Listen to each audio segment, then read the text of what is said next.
17वीं शताब्दी में British East India Company India आई। वे मसाले, रेशम और चाय का व्यापार करना चाहते थे। कंपनी ने धीरे धीरे व्यापार और स्थानीय शासकों के साथ गठबंधन के माध्यम से शक्ति हासिल की। उन्होंने भारतीय राज्यों के बीच की प्रतिद्वंद्विता का अपने फायदे के लिए इस्तेमाल किया। 18वीं शताब्दी के मध्य तक कंपनी का भारत में मजबूत पकड़ बन चुका था। ब्रिटिश ईस्ट इंडिया कंपनी के पास एक शक्तिशाली सेना और नौसेना थी। उन्होंने अपनी सैन्य शक्ति का इस्तेमाल उन भारतीय शासकों को हराने के लिए किया जिन्होंने उनका विरोध किया। 1757 में प्लासी के युद्ध में कंपनी की जीत एक महत्वपूर्ण मोड़ थी। इसने भारत में ब्रिटिश प्रभुत्व की शुरुआत को चिह्नित किया। 1857 के सिपाही विद्रोह के बाद ब्रिटिश क्राउन ने भारत का सीधा नियंत्रण अपने हाथ में ले लिया। इस अवधि को ब्रिटिश राज के रूप में जाना जाता है। ब्रिटिश सरकार ने एक विशाल प्रशासनिक व्यवस्था स्थापित की। उन्होंने भारत को नियंत्रित करने के लिए नए कानून और नीतियां पेश की।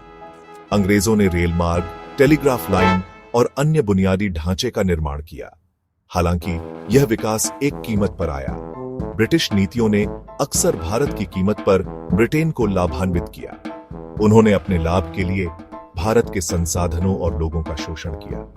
इससे भारत में व्यापक गरीबी और कठिनाई हुई।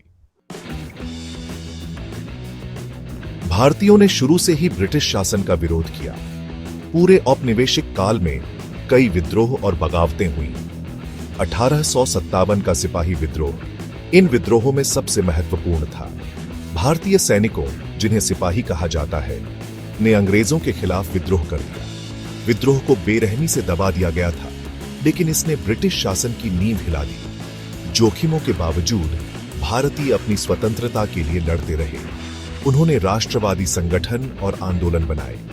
महात्मा गांधी जैसे नेता उभरे, जिन्होंने ब्रिटिश शासन के खिलाफ अहिंसक प्रतिरोध की वकालत की।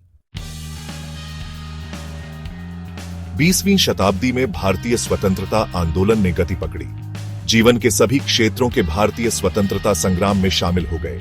महात्मा गांधी के नेतृत्व और अनगिनत भारतीयों के बलिदानों ने अंततः 1947 में भारत की स्वतंत्रता दिलाई। ब्रिटिश साम्राज्य के अंत का भारत और दुनिया दोनों पर गहरा प्रभाव पड़ा।